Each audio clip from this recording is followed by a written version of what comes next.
Great. Well, thank you all for joining us on this, at least in New York, sunny autumn afternoon. My name is Matthew Engelke. I'm the director of the Institute for Religion, Culture, and Public Life. And it's my pleasure to welcome you all today to the first event in our series this year on magic. And I can think of no better start for the series than Professor Silvia Federici, who is joining us, I believe, all the way from Brooklyn today via Zoom. I want to first just say a word of thanks to my colleagues at IRCPL for helping to organize this event, Mariana Pecoraro, Walid Hammam, and Madeline De Jesus, who behind the scenes do so much to make these events happen. And I also have the pleasure today of both thanking and introducing my colleague Jack Halberstam, who is going to be chairing the event this afternoon. But the Institute for the Study of Sexuality and Gender, which Jack directs, is also co-sponsoring today's talk. So I want to thank colleagues at ISSG for their support. A few bits of housekeeping. This is, as many of you I'm sure are aware of this kind of Zoom format. This is a webinar format. So we are going to listen to Professor Federici give her talk. She and Jack Halberstam will then engage in some conversations. I think Jack has a few questions posed and prepared, but then the floor is open to all of you to ask any questions you might have of Professor Federici, and you can do so by going to the bottom of your Zoom screen and clicking on the Q&A button and typing your question into the Q&A function, which Professor Halberstam will then be able to read to Professor Federici. Hopefully Jack can get to all of the questions, but we shall see. So ask your question early. If you have one, you can even post it during the time that Professor Federici is speaking. So that's a bit of housekeeping. Let me also just say we're going to go to 3:30 this afternoon. So I believe that Professor Federici is going to speak for about 40 minutes, so there should be lots of time for discussion. Let me now just say a brief word about my colleague Jack Halberstam, who is joining us. Jack is Professor of Gender Studies and English and Comparative Literature here at Columbia University, and as I mentioned, also the director of the Institute for the Study of Sexuality and Gender. Jack is the author of numerous books. I'm just going to pick out a few. Female Masculinity from 1998, The Queer Art of Failure from 2011, and most recently, I believe, Wild Things, The Disorder of Desire from 2020. Jack has been incredibly influential within queer theory over the past several decades, and it's fantastic to have him here with us in conversation with Professor Federici.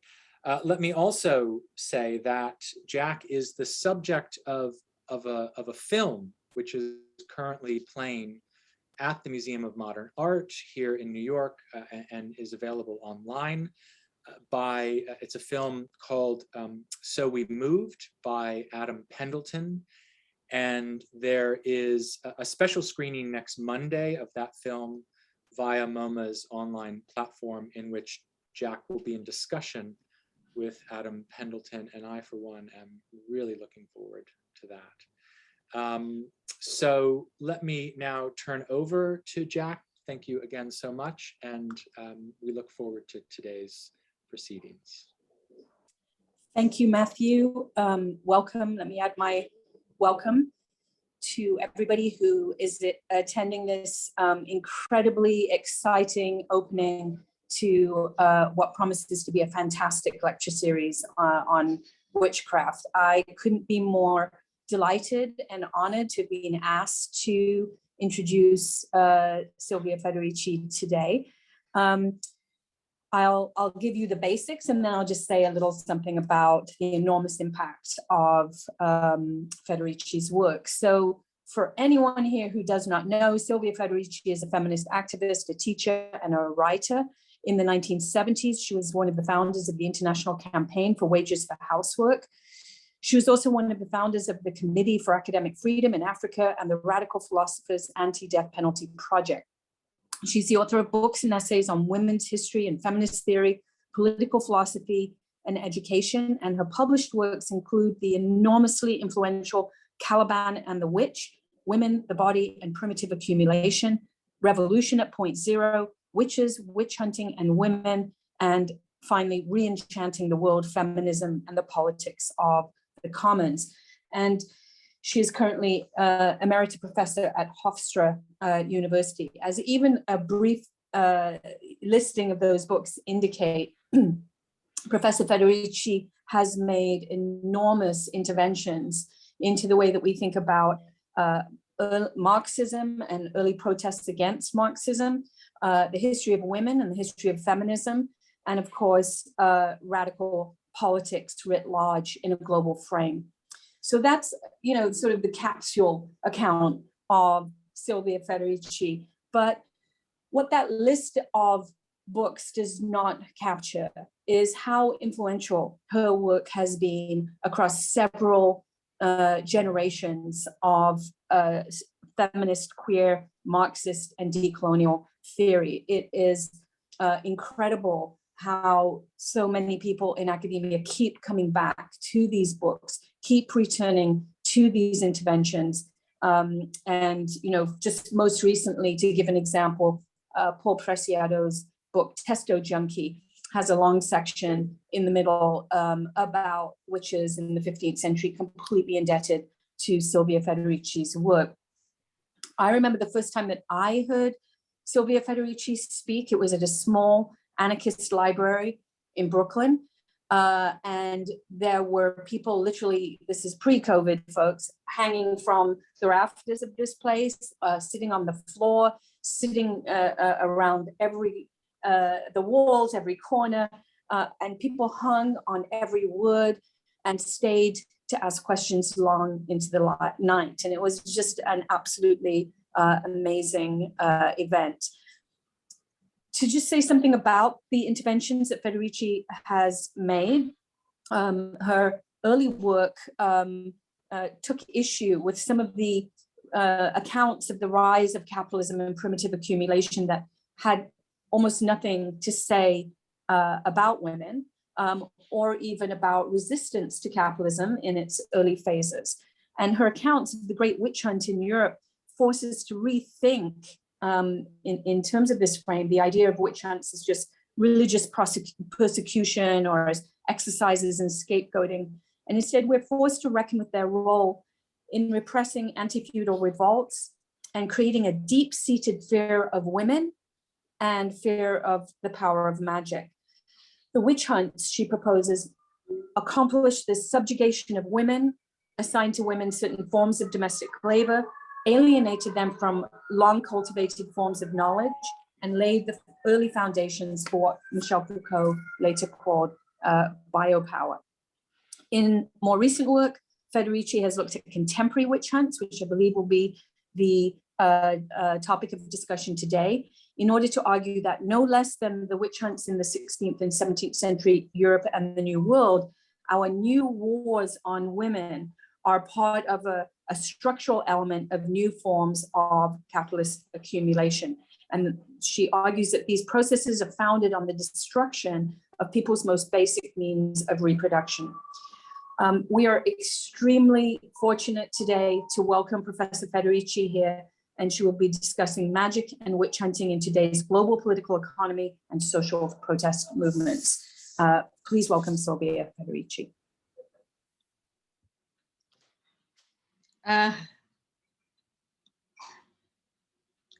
I'm trying to enter And good. Success.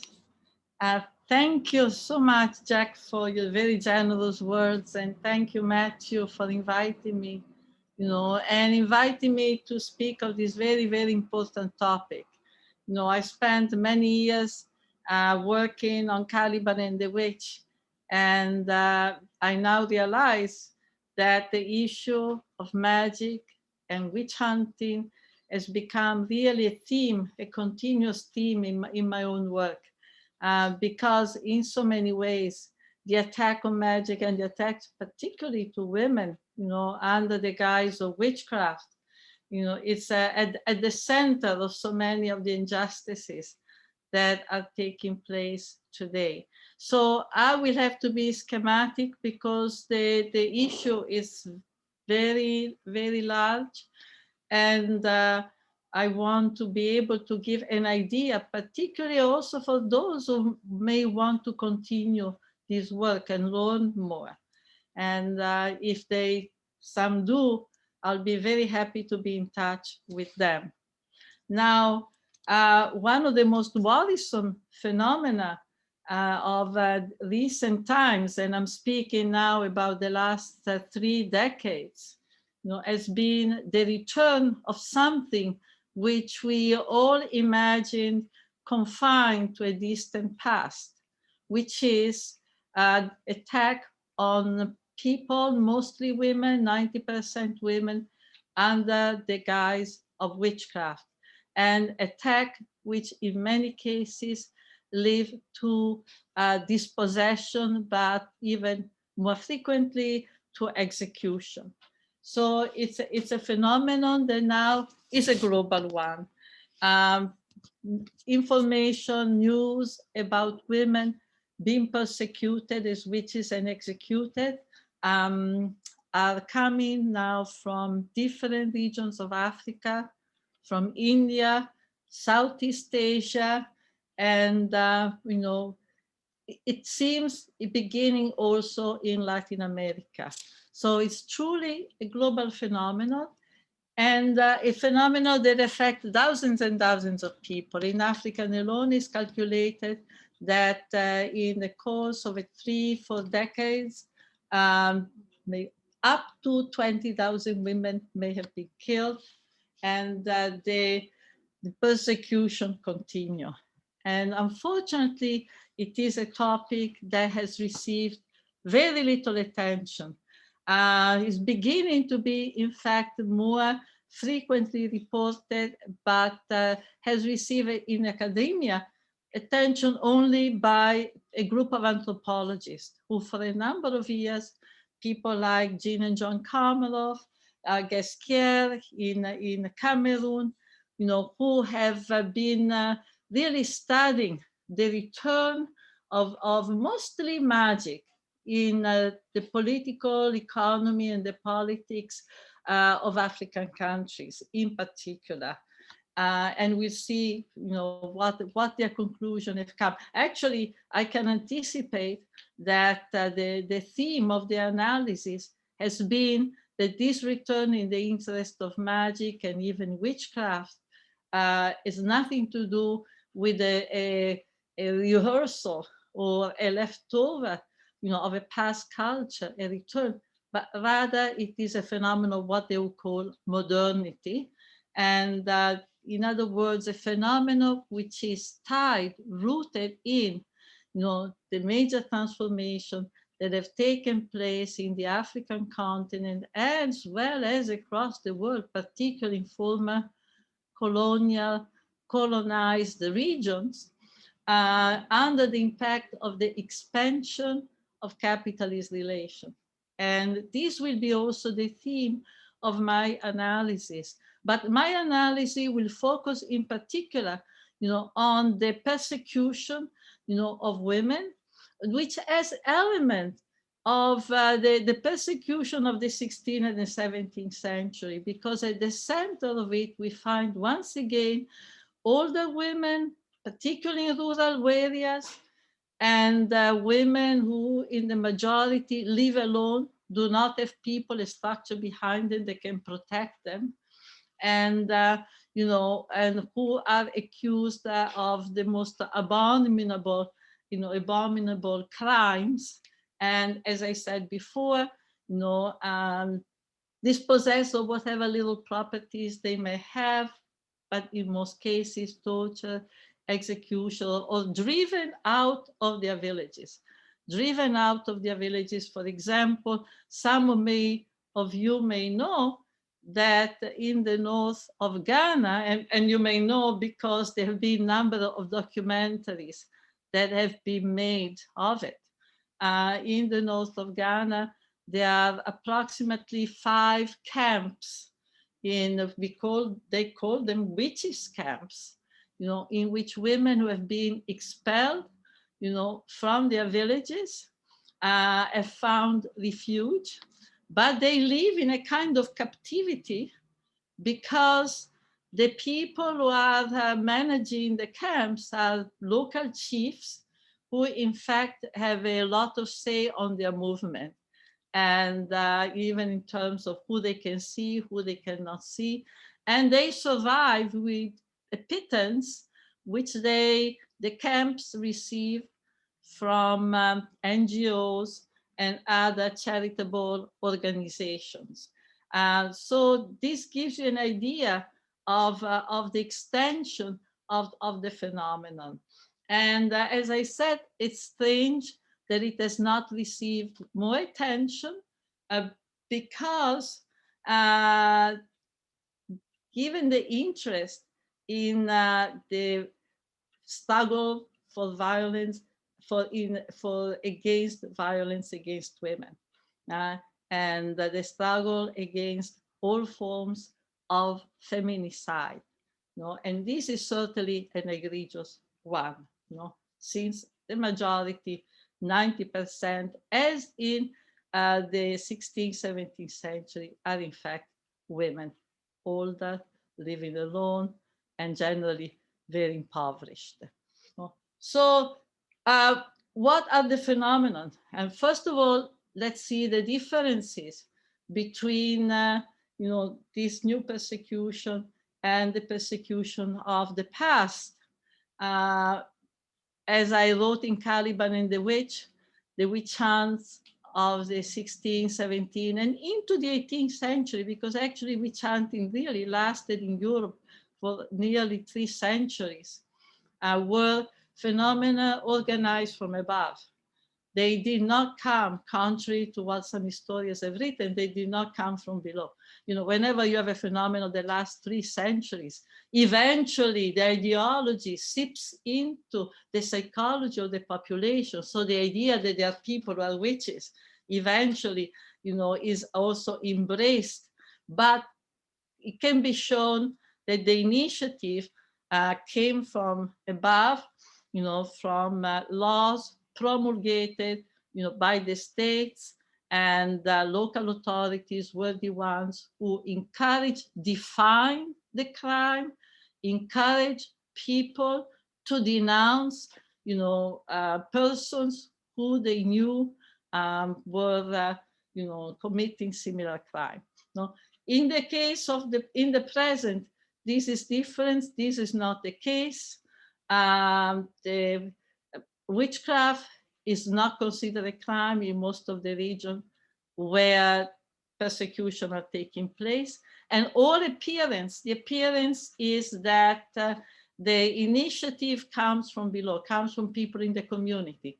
The perpetrator of the murders, of the attacks, and of the charges are most often people in the community.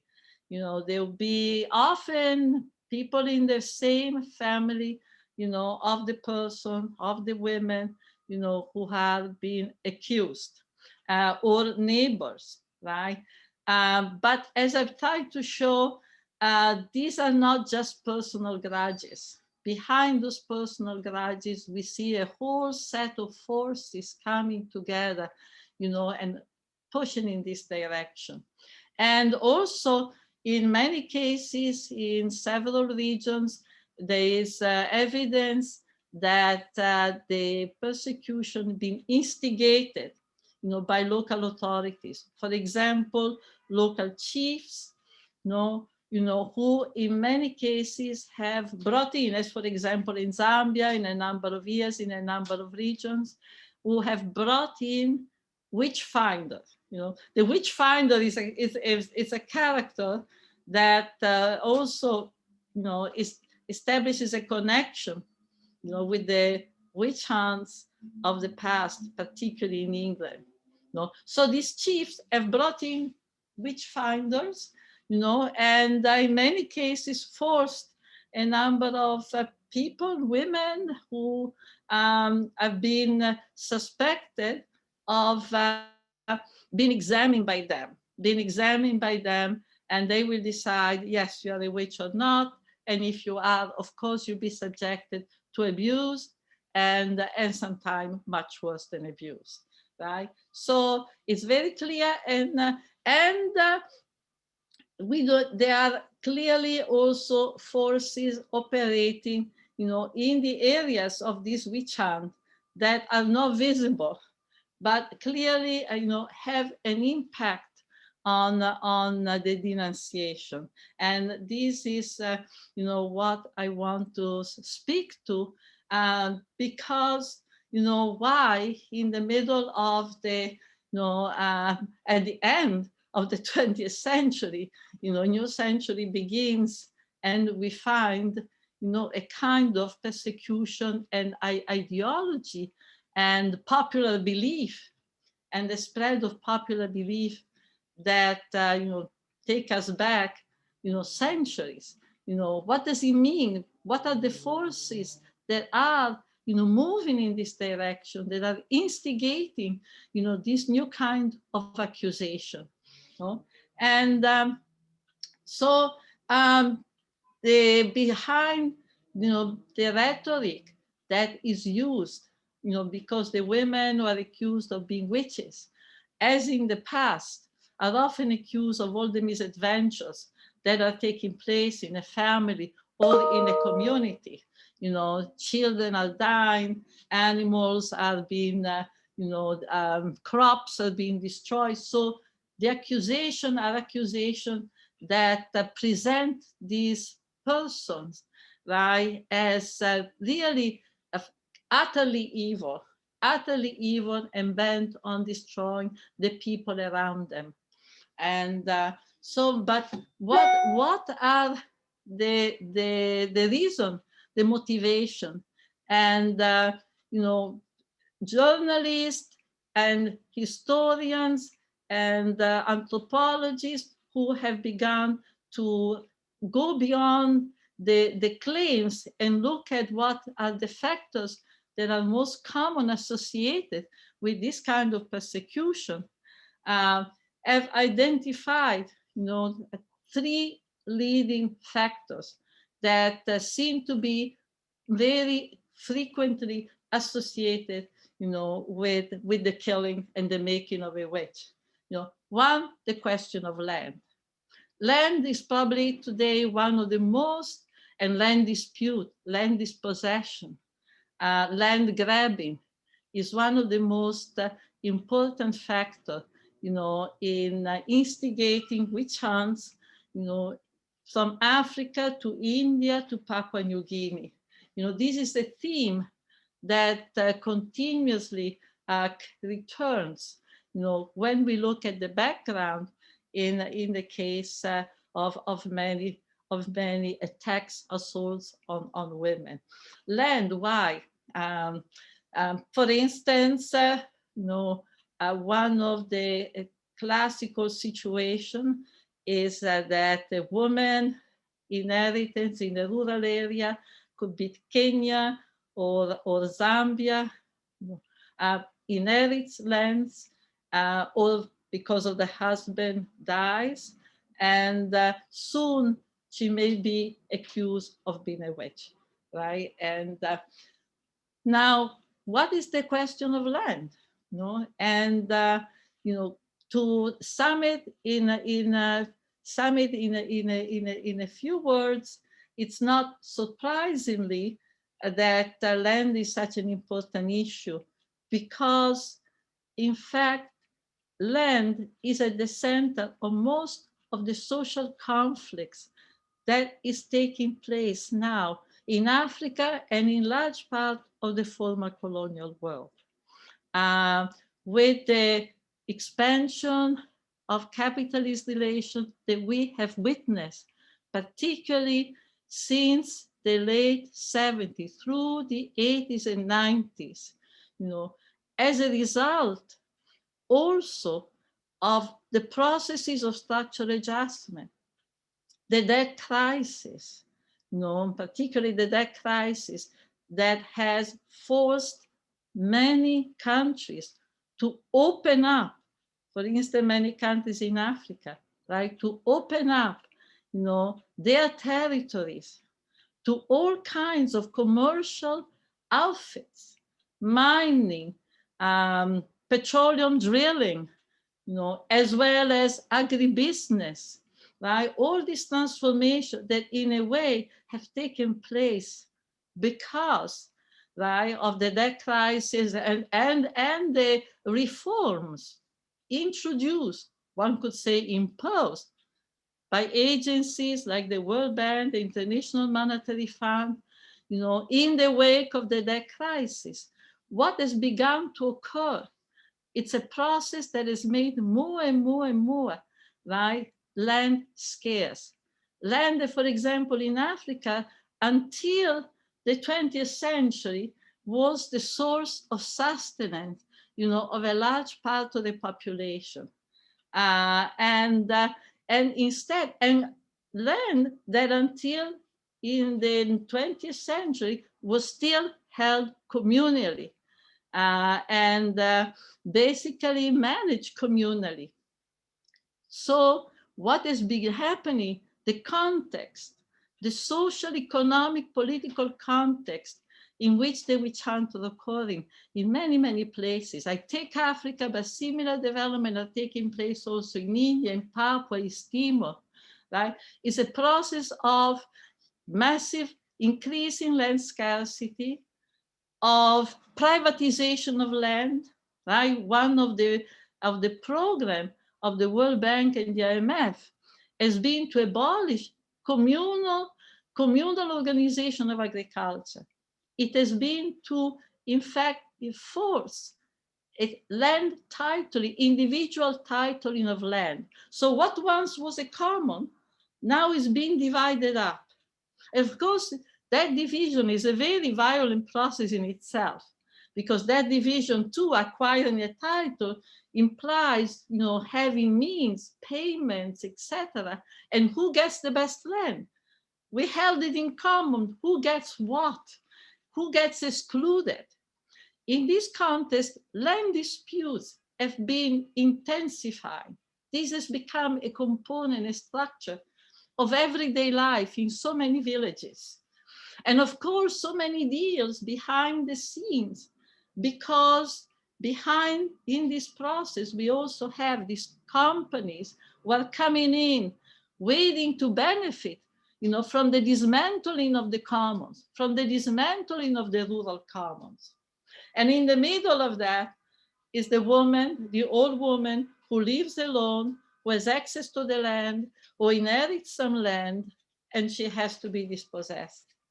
And we find the neighbor, we find the commoners, the once commoners, we find the developers, we find the local chiefs, and the people of her own family, right? And she is the most vulnerable, she is the most likely target, in this process where land scarcity is now, breaking down the solidarity of the common, breaking down the solidarity of the common. She becomes in so many reports, and I would encourage you to go to the internet, for example, and put, women witch hunting, land, Africa, and you will find examples, you will find many examples of what I'm describing now. A further factor is also the question of the privatization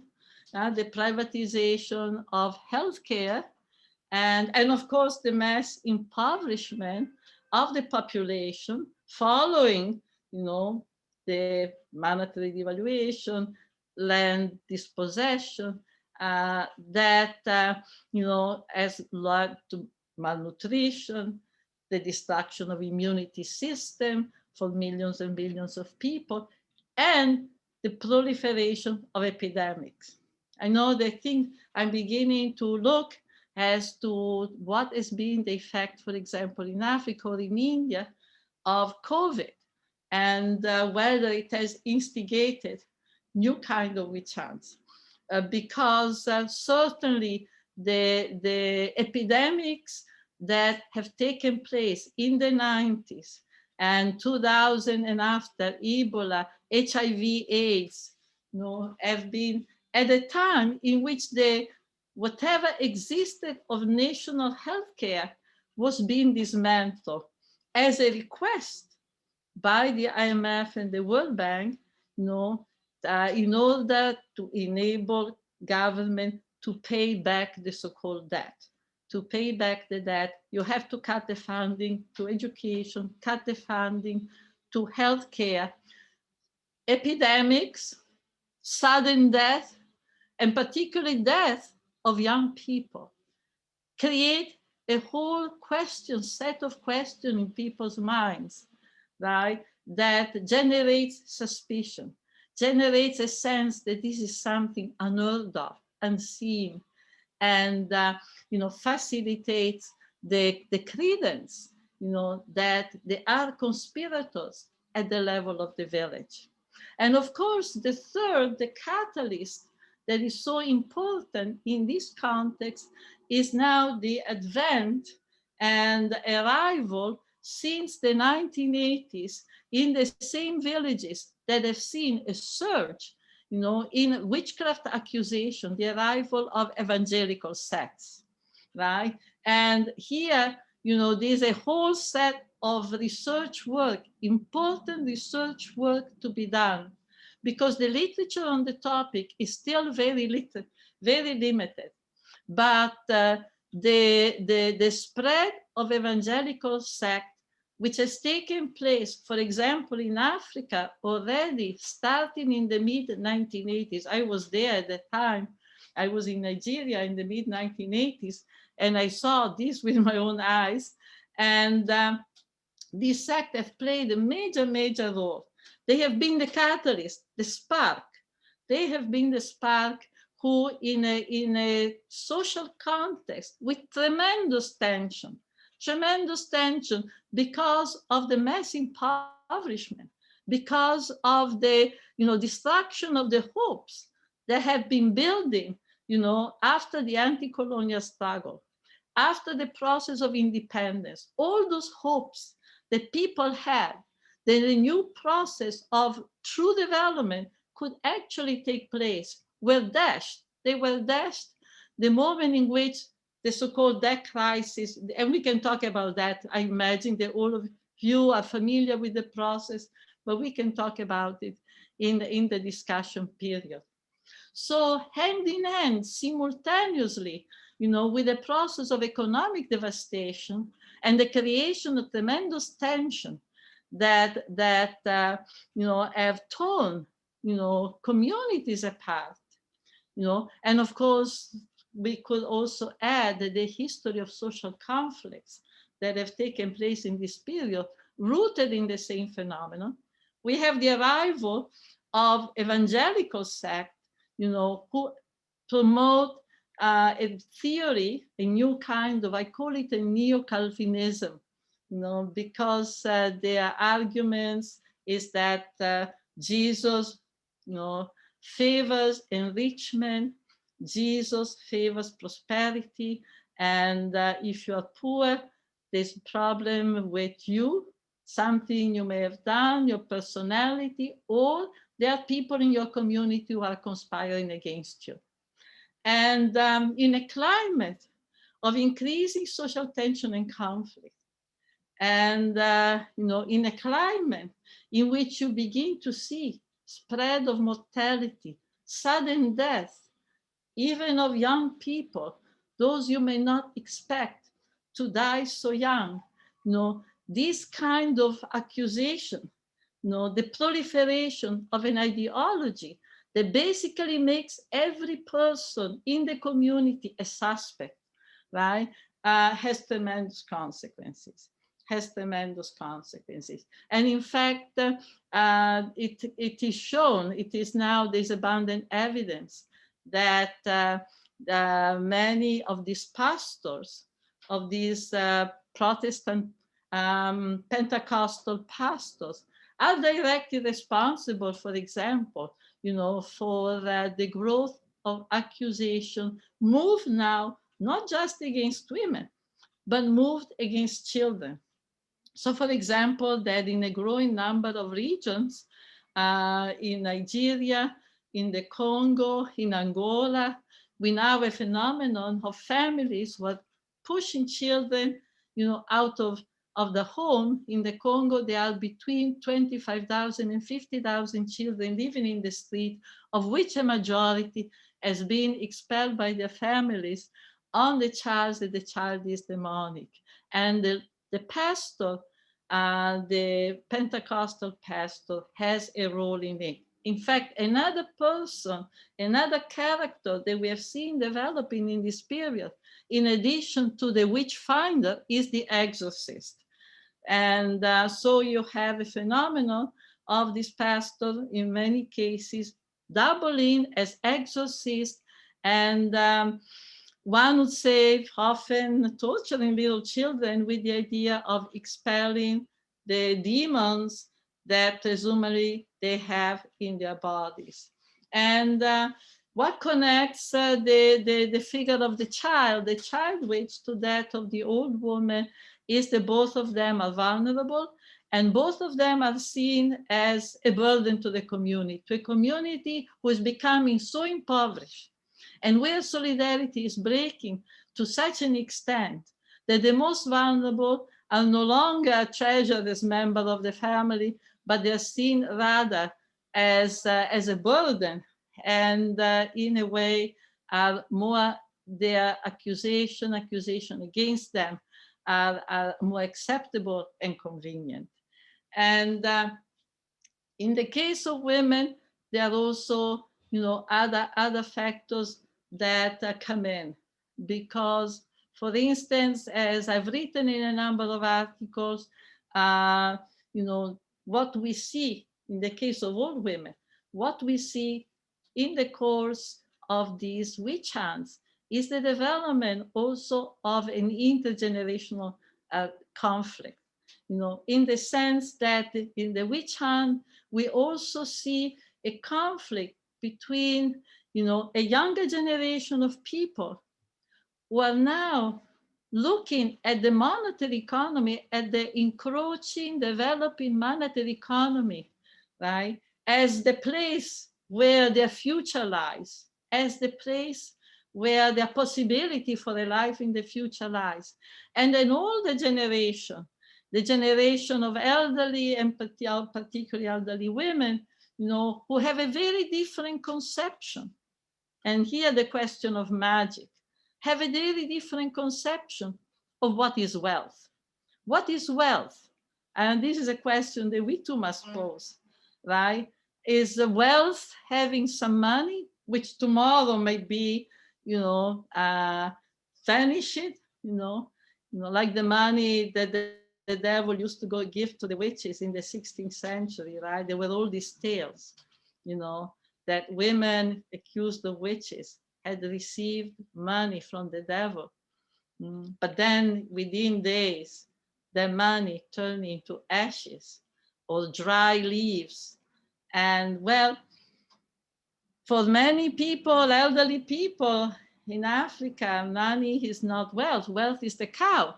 Wealth is the trees. You don't sell the trees. You don't sell the cows. And so a lot of connected, in the background of many of the accusations, we also find this tension, this conflict between different conception of what is to be done, and what constitutes the road to a future, what constitutes security, No? Another factor that has been mentioned is that more and more rural communities across many so-called third world region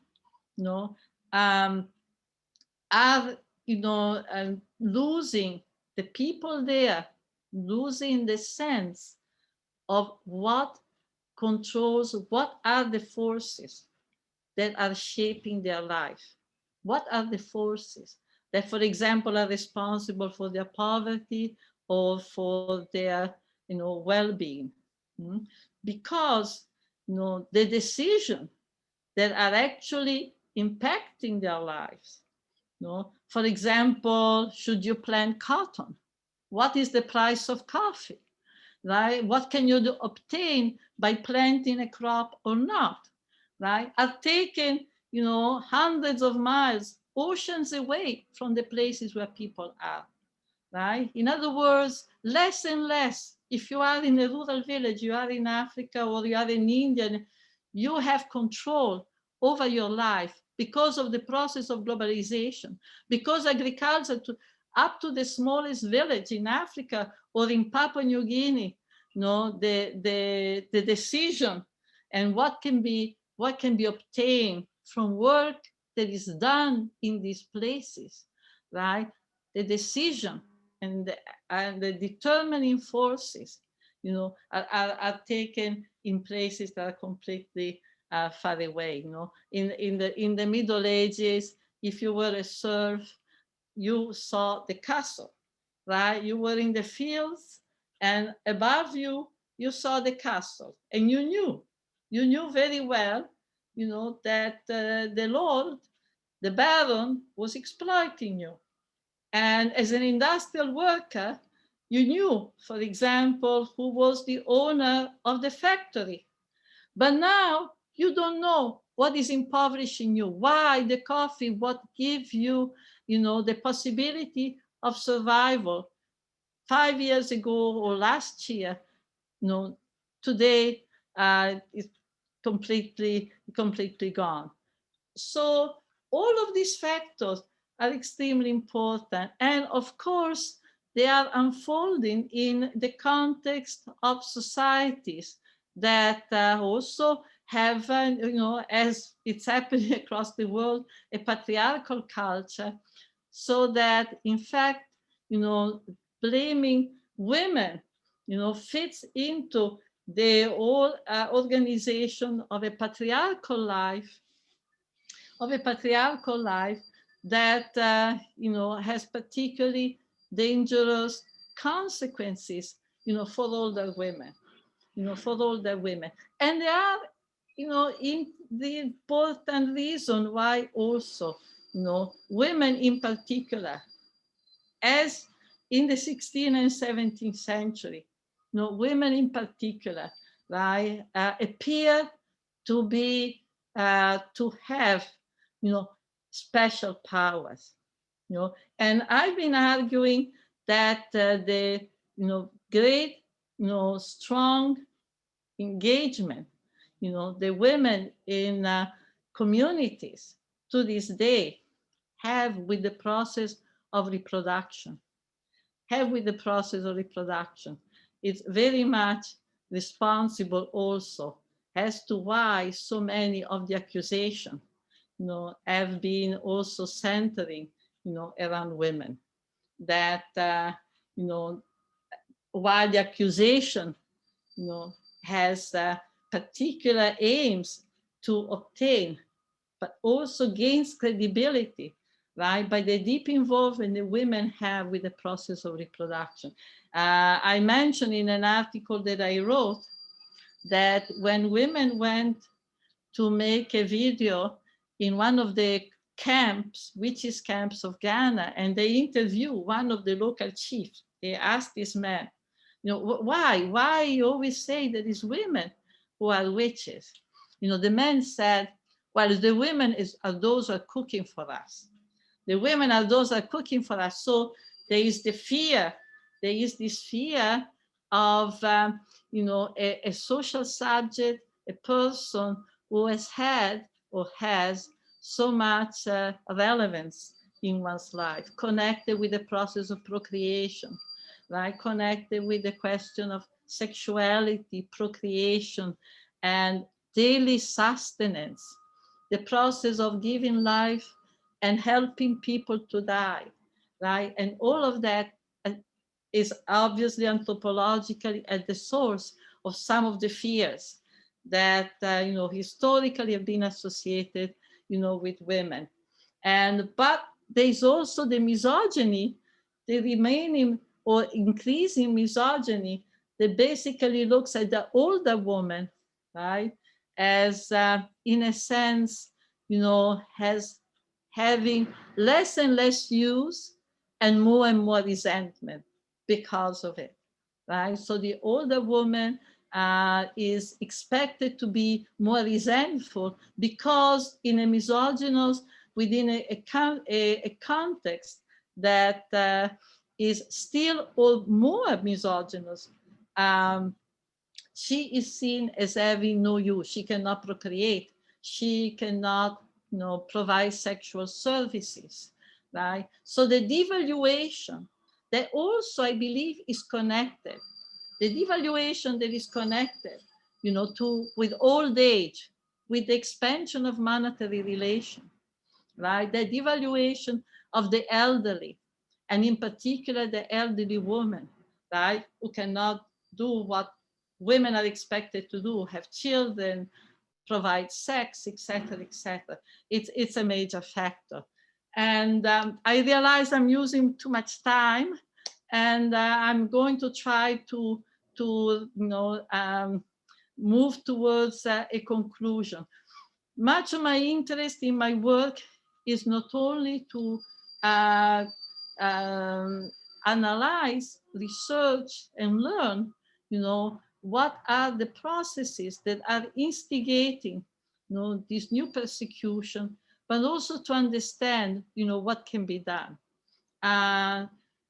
Unfortunately, the organization against, these attacks and this execution are still now at a more and more elementary level. And the local police, local judiciary systems are practically absent. In Papua New Guinea, they have introduced a death penalty against people who are, killing, women, and nobody's ever been used. And it's notorious. One of the themes most recurrent in the analysis of this new witch hunt is that the police is absent and very little is done by the authorities. In Ghana, the government has instituted a educational process. They're spreading posters showing that it's wrong to beat or assault an old woman.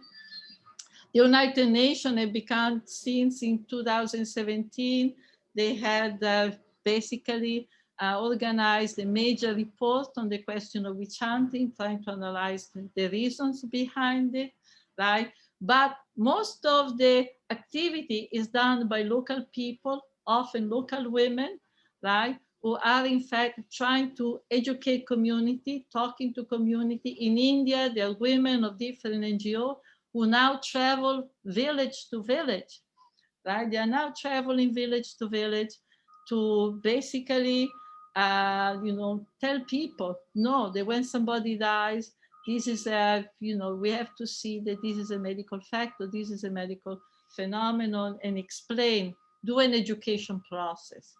Do an educational process. In Nigeria, there are people who have organized shelter for children who have been abandoned from their families. And there is now a whole set of different agents who are beginning at the local level to mobilize. But what is absent, are much larger mobilization struggle than that is what I think I want to talk about, which I think what most is absent is a feminist intervention in the areas in which the persecution are taking place. And a feminist intervention also outside of those areas, because I think that now, that conception that witch hunts and witchcraft are still part of our present, is now affecting, I think, communities everywhere. And I think that the moment is very propitious. The moment is very propitious because there is now, internationally, among feminists at the international level, a whole new interest of understanding, who is the witch, who historically has been the witch, and who the witch is today. In Latin America in particular, there's now in the feminist movement, not only an identification with the figure of the witch, which is not something new, right? In so many demonstrations in Latin American country, you hear the slogan, "Somos las nietas de todas las brujas que no pudiste quemar." We are the granddaughter of all the witches that you were not able to burn. And this identification with the witch as the rebel woman, is something that has percolated all through the feminist movement since the 1970s, when in Rome, women were dancing, feminists were dancing, singing, "Tremble, tremble, the witches are back," right? So there's been a profound identification, seeing the witch as a woman who been attacked by power, obviously represented a rebel, something, important, represented a threat. And this, of course, seen as a positive. So that is there, but more than that, there is now an appreciation, of the phenomenon of, witchcraft and magic, in the sense that, for instance, the understanding that many of the women who in the past, and in some cases also in the future, have been seen, as having magical power, were women who actually had a deep interaction within the world of nature. They knew the property of plants. They were able to use the property of plants, to provide health care, different forms of remedy, health remedies, right? And so the idea, the curandera in Latin America, the witch as a curandera, the witch as a person,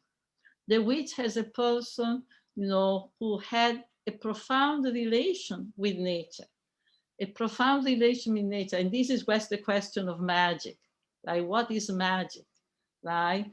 The old idea of magic, magia in originally means knowledge, is a particular type of knowledge, and is a particular type of relation with the world, and particularly the natural world, right?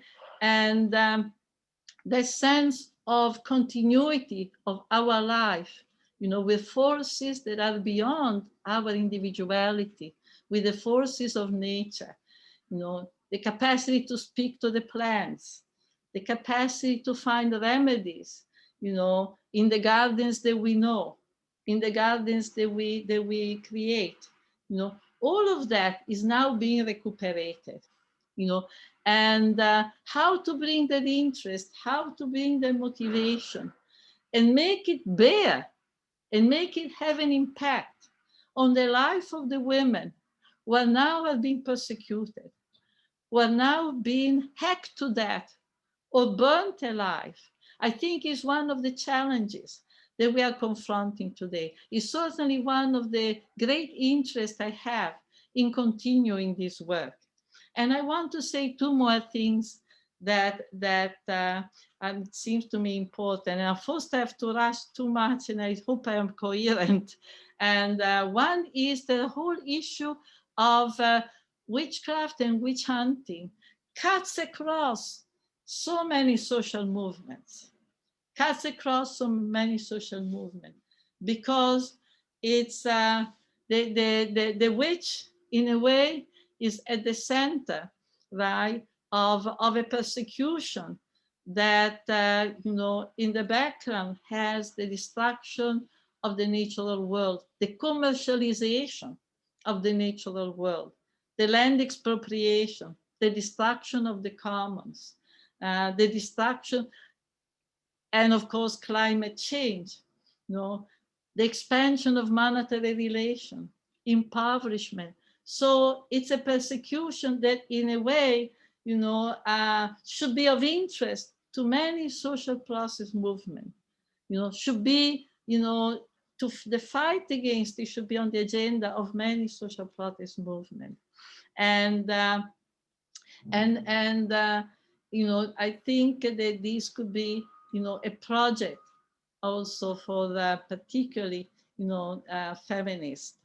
And I conclude with a project that I'm involved in, and to which I hope I will entice, other women and men, and trans, which is, the development of, a recuperation of the history, past and present, of witch hunting and witchcraft and magic, but from below, right? As of now, the process is in its infancy. It has 2 or 3 years of life. It has been promoted by women in Spain, who have wanted to have a direct impact, a direct approach, to what took place, in their cities, in their villages, and understand who were the women who were burned, who were the women who were accused, who were expelled from their community. And so there are now 30 study groups of women who have begun to go to the local archives, of villages and towns, take out the document, read them, discuss them. And the results have already been very powerful, very, very powerful, because, as many said at the meeting that we had in Pamplona 2 years ago, they didn't know, when they walked the streets of their town, for instance, that the streets in which they had walked with their children, with their lovers, etc., the same streets were streets in which women had been attacked, tortured, burnt, and that changed their conception and made them identify, wanting to know who were these women, acknowledging that their violence is still there. It might take different forms, but their violence is still there. That these have been our mothers and grandmothers, and that what happened in the past and continues to happen has an impact on all our lives, That these kind of attacks are not attacks only of concern only to a limited group of women, but actually concern us all. They concern us all. Among other things, because they continue to promote the image of women as creatures that live out of envy, resentment, and devoted to do evil for the sake of evil. So this very misogynist ideology that keeps being revitalized and reinvented and reproduced in so many areas, is something that should be of concern, to all of us. And I hope that this is the beginning of a conversation that maybe will inspire some of you to join in this struggle. Thank you very much. Thank you so much, Professor Federici. This was a really glorious and wide-ranging presentation. We already have some questions, but maybe I'll just begin by asking you, you know, if you can help us think about, as you say, the transformation of the witch hunt from the function that it serves in the 16th and 17th century, where it allows for the enclosure of women, a war on women, as you propose. And you gave us a lot of different rationales for witch hunting today in Africa. But is there a way in which, you know, once we have this information, we might want to think differently then when we see the phenomena of children being abandoned by a family, for example, on account of some suspicion that the child is possessed by a demon, right? I mean, I'm sure we've all known demonic children, but obviously this is a different order. Is there a question about the family itself as the way in which the family unit is working, rather than being a kind of refuge from the ravages of capitalism or protection against, you know, various forms of dispossession? The family becomes the dispossessing agent. And I wonder, you know, if we want to put pressure then on the seemingly obvious idea that people should live in families, you know, whether there's a way in which we want to offer a critique of the family based upon the research you've done. And in the course of that, we might then want to ask other questions about sexuality, sexual minorities, the distribution of accusations of witchcraft across a wide range of groups that are far beyond, you know, what the category of woman can hold today. Mm-hmm. So 2 questions. What about the family? Should these insights that you're giving us allow us to now think about the role of the family in the process of enclosure itself?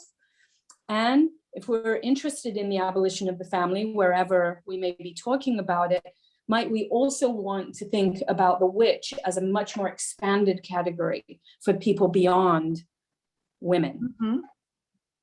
Yeah, I mean, the family, has been created more and more as a very suffocating unit, you know, as a unit. Well, we've seen now, I think, the increase of violence, the escalation of violence against, you know, women in the family and children, because I'm really concerned that we don't talk enough about violence against children with the COVID.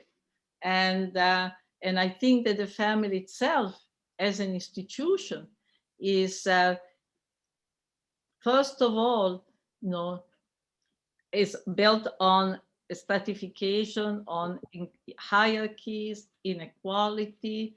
Second of all, you know, ties people in a web of expectation, right? That, you know, most of the time are impossible to fulfill, and creates a very murderous situation. And not so that, in fact, they need to open up the family. They need to open up the family and liberate all its different members, and particularly those within it. They have this power. And here I just more and more think of the issue of children. I think the feminist movement has not really, in a way, you know, thematized and placed at the center of its mobilizing the question of children, the violence against children. You know, so I think that is extremely important. In the case of witch hunting, also, for example, now, you know, the polygamous family has also created a whole new level set of accusation because of in a situation of scarcity of resources and the struggle for resources is really one of the motivating factors now behind the new witch hunts. And so in the polygamous families, where you may have several wives with different number of children, who has more children, who has less children, who receives much from the man, who does not. This has become really a hotbed of accusation. So many accusations are taking place within that. And also in all the time, you know, when you have land was abandoned, you know, by rule, by customary rule, when a man married more than women, a woman or more women, he had to give her land. The idea that a woman should be dependent on her husband was not accepted. So a woman had to have her land. Women cultivated their land and could take the profit of their sales, right?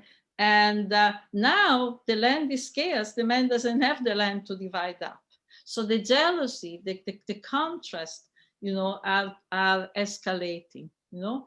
And so I've spoken, you know, I've used the notion of enclosure beyond the enclosure of land. I'm saying with enclosure of land, you have an enclosure of relation. With enclosure of land, you have an enclosure of bodies, enclosure of sexuality. You have an enclosure in terms of family relation. Everything shrinks. You know, there is a process where the connective link to the broader community, to nature and so on, with the process of enclosure are severed. And there is this suffocating units that are being enclosed, I think enclosed, the fencing off of emotional life, the fencing off of reproductive life. It's really one of the consequences, you know, of the capitalization of the economy, right? And, you know, the which it's depending on the context, right, is all the non-conforming subject. The which is every non-conforming subject. Every non-conforming subject becomes branded as demonic, right? And, you know, in fact, you know, the witch is the person who is extremely, you know, interested and out of control of their sexuality, right? Yeah. Completely out of control, yes. And so the witch is the African slave. You know, the witch is, you know, the woman who practices all the forms of religion in the African plantation, right? The witch is the gay, hermaphrodite, etc. woman. So the witch becomes the symbol of exclusion, right? Becomes the symbol, the embodiment of all those who have to be rejected, all those that capitalism cannot yet integrate into its own, you know, productivity machine, right? Yeah. And therefore they have this. I think it's very broad, because today it was I had to restrict to my presentation, but between the witch hunts of the 16th and 17th century and the witch hunts of the present, there's also another world, and that's something, the work that I'm also doing now, which is how, with the process of colonization, the kind of witch hunting and ideology and techniques of subordination that were manufactured in Europe were also brought to the colony at different periods, you know, and they were used, you know, against, you know, African slaves, the African rebellion, as I said, particularly, you know, all that effort, you know, the African people made, you know, in the place of enslavement, to maintain their culture, to maintain their religion, what enabled them, in fact, to not be destroyed, what enabled them to then resist and struggle and create communal relations among them, right? So all of that becomes labeled as witchcraft. And you know, this is a whole new chapter. It's a chapter not new, but certainly one that I'm really very interested in developing now. So you'll be excited to hear that there are many questions, but we're going to start with Matthew Engelke has a question for you, and then we'll move to the Q&A.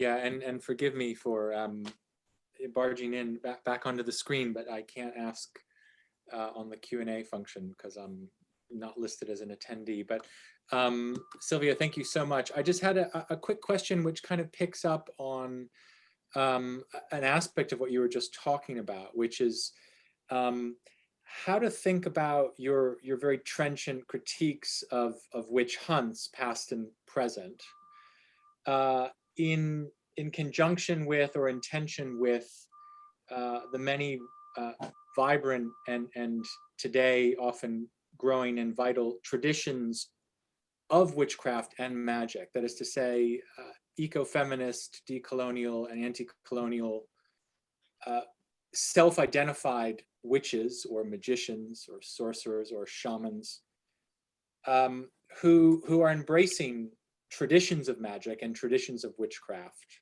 not as something to be demonized, but indeed as a force of and a source of critique.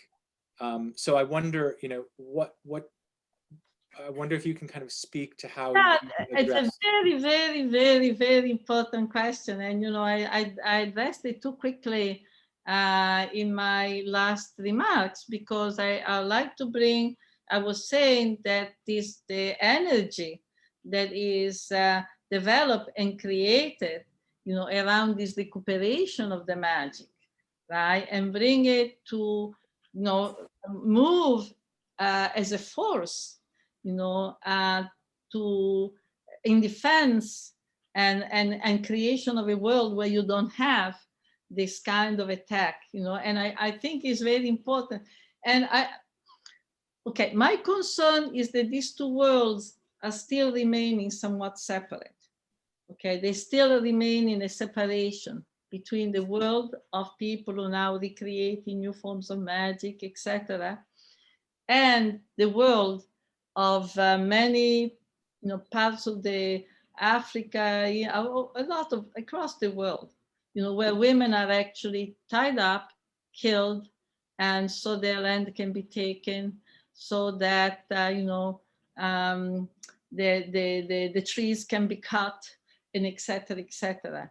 And there is a communication between the two, but these are still two different worlds, because the witchcraft that is being punished, that is attributed to these women, it's a witchcraft that is an evil force, right? It's the killing, it's the destruction, right? So the witchcraft that is being recuperated is another. The shamans, the magic, the idea of, you know, magical is seeing things grow. The revival of nature every spring is magic. I've been walking the park all through the spring, you know, and this has kept me alive from COVID. One of the things that has given me really a sense of life in the midst of so much terrible news. And for me, that's magical.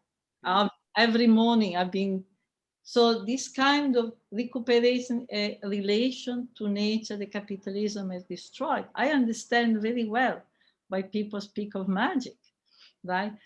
At the same time, this is another reality. You know, this is the reality of people are accused of murdering children, of drinking human blood, etc., etc. And there is a link between the two, because it seems to me that you cannot recuperate the magic of the world, you cannot recuperate magic unless you deal with the material processes that are making possible their recuperation. The moment that the land, the trees are cut, the moment that the waters have been contaminated with arsenic for the extraction of gold, you know, the moment that the land is poisoned because of so much fertilizer, so many pesticides, right? That magic, you cannot recuperate that magic. To recuperate the magic, you have to make the very struggle, right, that are, in the background of the charges of witch hunts, of the witch hunts of today.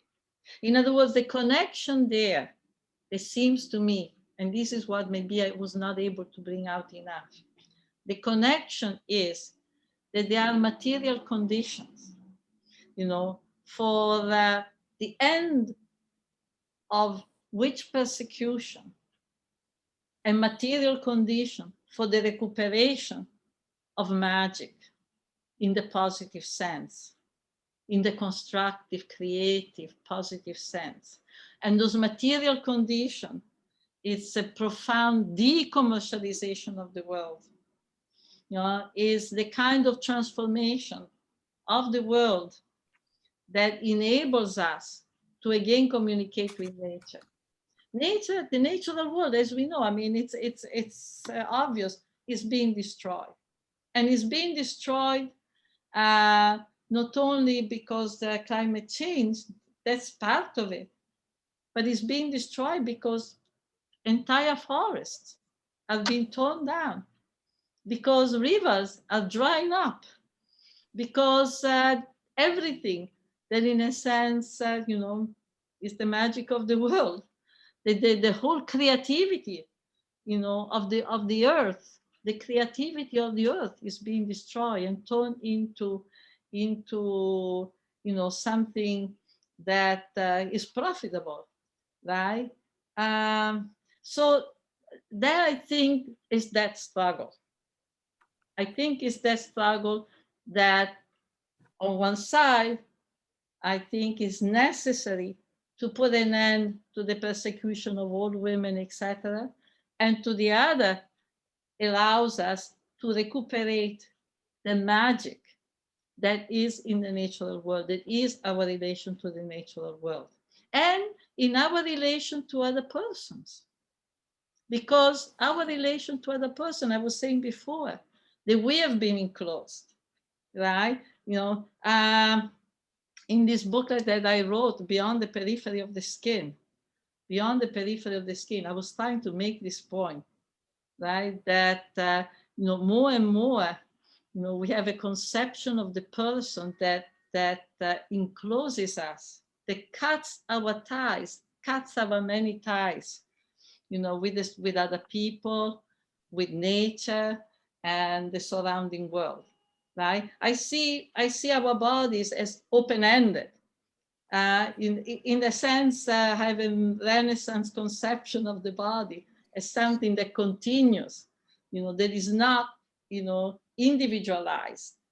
And I think that the forces of the capitalization of the world are moving in the direction of that enclosure, right? Because in a way, once the ties to the surrounding world, to other people, to nature, to animals, we need to recuperate our relation to animals, not just as pets, although I don't want to put down, but, the moment that is done, we are incredibly impoverished. And it's so much more easy to dominate us. It's so much more easy, it's like a process of devitalization. I think that those who are looking for magic are looking for the process of revitalization, recuperation of a creativity in us, in our relationship with the world, that we feel more and more in danger, if not lost. So, yeah, for the last 10 minutes, I'm Silvia, I want to draw your attention to a couple of the questions, because we have more time. I know we can, we'll go for an extra five if we need to, but we're really talking here about capitalism as a kind of expropriative force that dispossesses people of land, prevents people from getting educated, is channeled through the family. Many of the questions are asking you about capitalism, neoliberal capitalism as an appropriative force, and asking you to speak with us about the way in which many far-right groups have tried to appropriate the imagery and the history of witchcraft for its own uses. So, for example, Somebody says, what about today when we see QAnon using figures like the QAnon shaman in the January 6th uprising? What about the appropriation of the role of the curandera or the witch by the far right? What about the way in which Trump says people are mounting a witch hunt against him? So how have, another person asked, how has QAnon resuscitated older beliefs about demonic elites who perform black magic, kill or sexually abuse children, poison people's minds, etc.? And where did these types of accusations fit into this analysis? So we'll have this set about appropriation, and then there's one other set of questions. Okay, very well, they fit in, right? The sense that I have now looked at the history, at the new history of the new witch hunt, and I've seen them move across the world. And I've seen them move. They're now in England. There've been children, accused of witchcraft. And the QAnon shows to me, and something, I always say something to younger feminists, be careful, because soon they're going to burn us. Soon they're going to burn us again. Soon they're going to burn and I see that there's no barriers, no borders. These ideas are circulating. Sarah Palin, remember Sarah Palin? She had a whole connection with Kenya, with a guy who was involved in accusation of women. So she had that connection, has been made. And but they're also saying that they themselves are the shamans and they are the but the whole Pentecostal movement originates in the United States. The whole Pentecostal movement, and I have a theorem in the Pentecostal movement was actually, I make the parallel, between with the 16th century, where you have the conquistadores with the sword and you have the missionaries with the cross. And to me, the new conquistadores were the IMF, the World Bank, etc., the agencies of globalization, expansion of monetary relation. And then comes the cross. And the cross comes in the form of the big tense revival, where people speak in tongues, where people are being given a new community at the moment in which the old commons, the old communal relations are disintegrated. And in the community, they have safety, some safety, but they also have, new allegiances. And they are also learning to distrust, their family members, their neighbors, etc., etc. So I think that, in fact, that same process is coming home. But in many ways, those evangelical sects begin from home, begin from the United States, and then they move across the world in an evangelizing, process. So I'm not surprised at all. And I think, on the contrary, it shows that we have to be very careful. We cannot say, it's maybe it's an old culture, etc.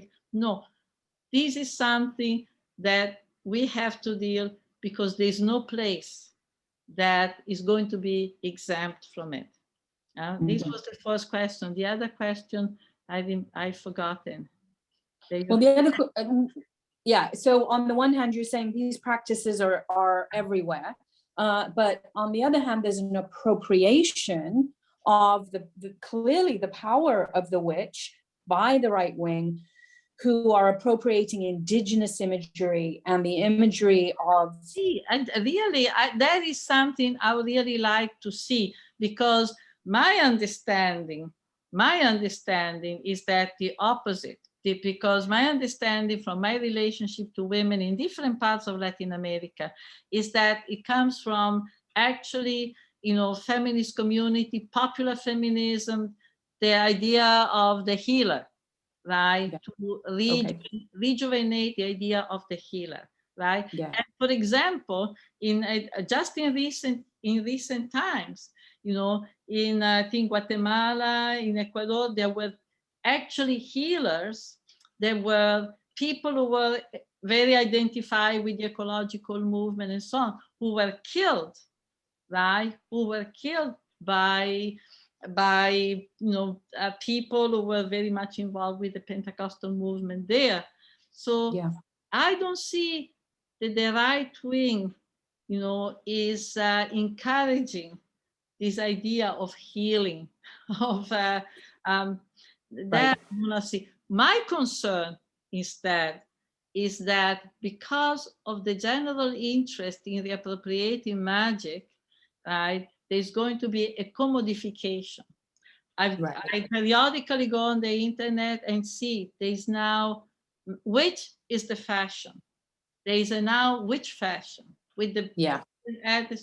these I find, and there are kits selling, you know, minerals, selling crystals, etc., etc. So that there is a commercialization. I think that the degradation of the idea into something that is commercial, that I think is a danger, and we have to be careful.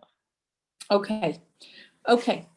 So there were two other questions here that caught my interest. One, most of these questions are from anonymous attendees, so we'll just leave the name out. Okay.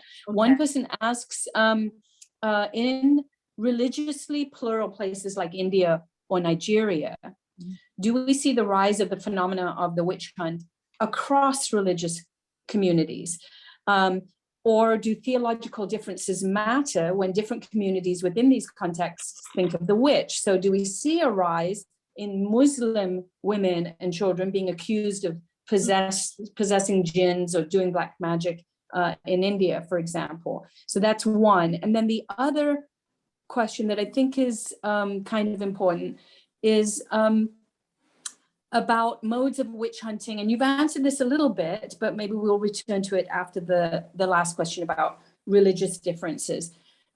This question is about modes of witch hunting in contemporary US and Europe.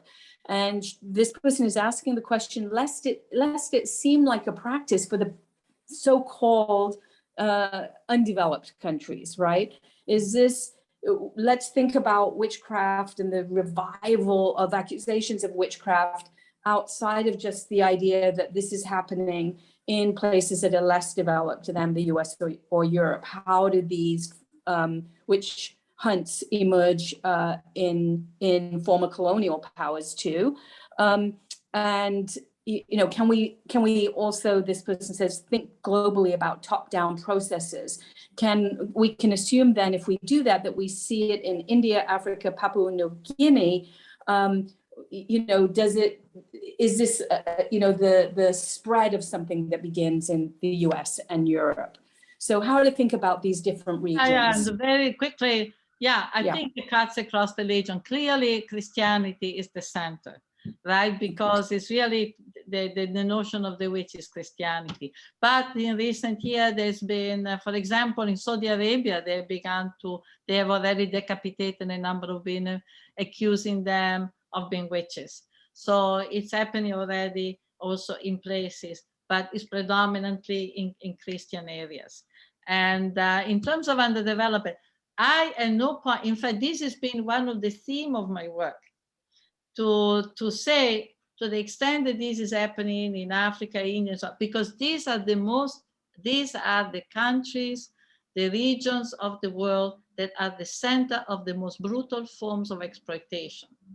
Not because they are underdeveloped, but because they have been at the center of the most, and therefore, the processes of tearing apart of community, of conflicts, etc., have been exacerbated. And in that context, you know, the whole Pentecostal, etc., propaganda has had particular, you know, effects, but not because this is a process. This is, in fact, one of the themes that I've been, you know, fighting, for instance, the idea that these are heritages that these are processes of a kind of underdeveloped African culture, and showing that no. And I think there is now in the anthropological literature, that's an agreement. There is that this is something that is very much new when we speak of modernity, and it has to do with the social changes that have been produced. You know, tremendous social changes that are, in a sense, turning the world upside down. And the fact that you have Quanon in the United States show that there's really no difference. You know, the fact that it has taken place, you know, particularly and primarily or first in certain regions of the world is because the process of globalization begins with the most sustained, intense attack to the economy of the countries that were coming out of the anti-colonial struggle. And in a way, I should add that, for example, during the anti-colonial struggle in Kenya, for instance, the Mau Mau, who were fighters for land independence, for the recuperation of land, were accused of being witches. And the oath, the Mau Mau who take an oath when you join, right, of loyalty, etc., that was portrayed as witchcraft. So in fact, you know, with more time, I would also be able to introduce the history of how resistance, for example, resistance to colonialism, you know, had been, you know, portrayed as a form of witchcraft. Okay, I think that this is a place where we should stop. We should thank you so much.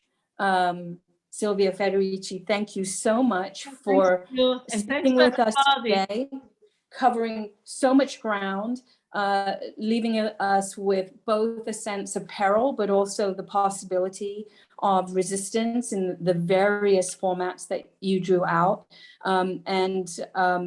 For the audience, I hope that this has been an inspiring event for you, and that you'll return to see the other the other talks and the other lectures in this series on witchcrafts. So thank you so much, Professor Federici. Thank you, everybody. Thank you so much.